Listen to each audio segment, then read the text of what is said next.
Good morning बच्चों। पिछले video में हम लोग साइंस से संबंधित क्वेश्चन आंसर कर रहे थे, ठीक है, और समझ रहे थे। उस टॉपिक का जो है नाम था प्रमुख रोगों से प्रभावित होने वाले अंग, ठीक है। किस रोग से होने पर कौन सा अंग प्रभावित होता है, उसी के संबंध में हम लोग क्वेश्चन आंसर पढ़ रहे थे, ठीक है। तो उसी में क्वेश्चन आंसर कुछ लिखना है। उसके बाद से देखिए इसमें जो है सो कुछ क्वेश्चन लिखे हैं, ठीक है, और जो है सो ऑप्शन भी लिखे हैं। इसमें क्या करना है, आप लोग को रिवीजन करना है, ठीक है। समझ रहे हैं आप लोग? तो इसमें हम लोग इसके पहले हम लोग कुछ लिखने का इसमें प्रयास करेंगे और समझेंगे, ठीक है। देखिए लिखे हैं ट्रेकोमा, ग्लूकोमा, मायोपिया, ठीक है। देखिए ट्रेकोमा, ग्लूकोमा या मायोपिया, ये सब जो रोग होता है किससे संबंधित होता है, तो ये आंख से संबंधित होता है, समझ रहे हैं आप लोग। और जो है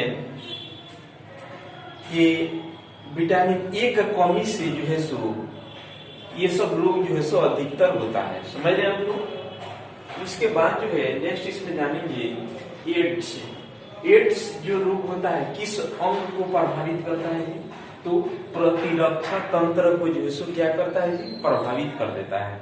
और एक बात समझिए इसमें कि एड्स रोग होता है किसके अंतर्गत आते हैं, ये वायरस रोग है कि जो है सो प्रोटोजोआ है कि जो है सो बैक्टीरिया के अंतर्गत, बैक्टीरिया से होते हैं, ठीक है। तो इसको याद रखिएगा कि जो है एड्स रोग होता है ये जो है वायरस रोग होता है, समझ रहे हैं आप लोग। उसके बाद हम लोग नेक्स्ट इसमें जानेंगे चेचक कमा खसरा।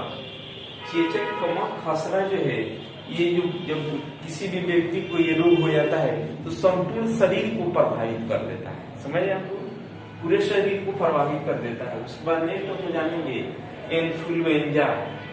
इन्फ्लुएंजा जो होता है वे इन्फ्लुएंजा खसरा, ठीक है।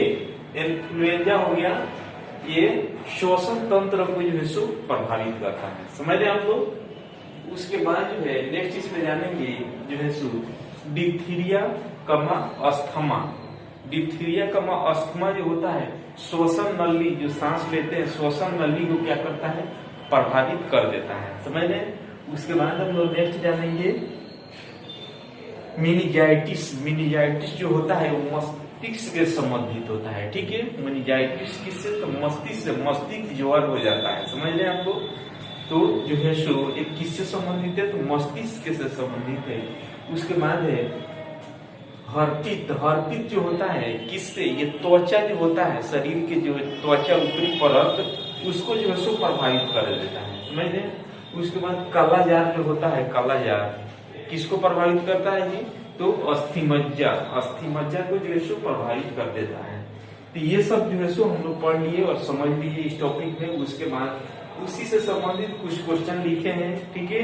तो हम लोग को क्या करना है, रिवीजन करना है, अनुमान लगाना है कि कितना याद है या याद नहीं है, ठीक है। तो इसमें हम लोग देखिए फर्स्ट में लिखे हैं निमोनिया रोग होने पर कौन सा अंग प्रभावित होता है, ठीक है। ये जो है सो कल आप लोग को पढ़ा चुके हैं, ठीक है। देखिए ए में लिखे हैं फेफड़ा, बी में लिखे हैं आंख, और सी में आंख, और डी में शवधी। तो निमोनिया जो रोग होता है किसको प्रभावित करता है जी, ये जो होता है फेफड़ा को प्रभावित कर देता है, ठीक है।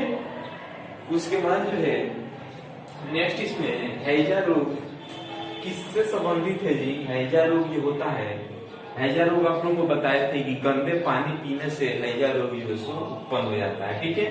तो ये जो है सो देखिए लिखे हैं ए में फेफड़ा, और बी में लिखे हैं यकृत, और सी में आंख, और डी में जो है सो आंख। तो जो है हैजा जो रोग होता है वो गंदे पानी पीने से क्या चीज हो जाता है जी, तो ये आंख को प्रभावित कर देता है, ठीक है। आंख को प्रभावित कर देता है। उसके बाद नेक्स्ट हम जानेंगे जो टिटनस। टिटनस रोग किससे संबंधित है, ठीक है। टिटनस जो रोग है किससे संबंधित है जी, तो ये में लिखे हैं मस्तिष्क, बी में तंत्रिका तंत्र, और सी में यकृत, और डी में आंख, ठीक है। तो ये जो है सो टिटनस जो रोग होता है ये तंत्रिका तंत्र से संबंधित होता है। ये तंत्रिका तंत्र को प्रभावित कर देता है। इसी तरह जो है सो एग्जाम, जो बड़े बड़े एग्जाम होते हैं उसमें जो है इसी तरह के ऑप्शन रहते हैं, ठीक है। तो इसमें जो है सो इसी से संबंधित जो है सो सारा क्वेश्चन का ऑप्शन रहता है, ठीक है।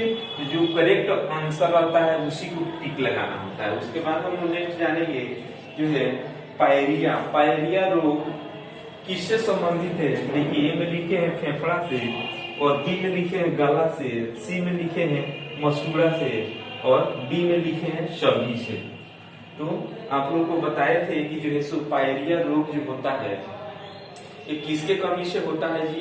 तो विटामिन सी की कमी से हो जाता है, समझ रहे हैं। तो ये जो है सो दांत का जो मसूड़ा होता है, मसूड़ा को ये प्रभावित कर देता है, ठीक है।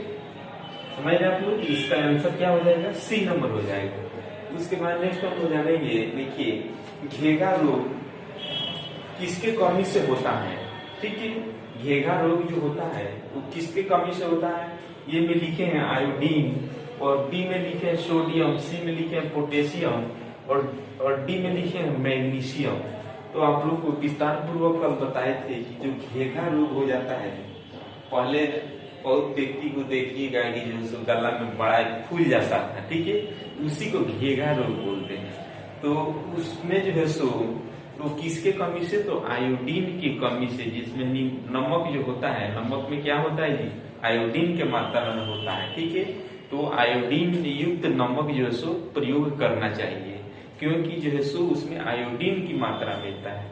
आयोडीन की मात्रा मिलेगा तो क्या होगा जी? वो घेगा जो रोग होता है वो उत्पन्न नहीं होगा।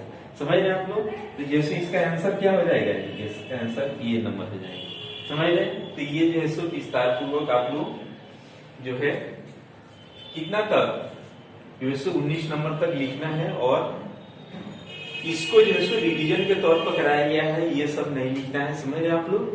तो आज की वीडियो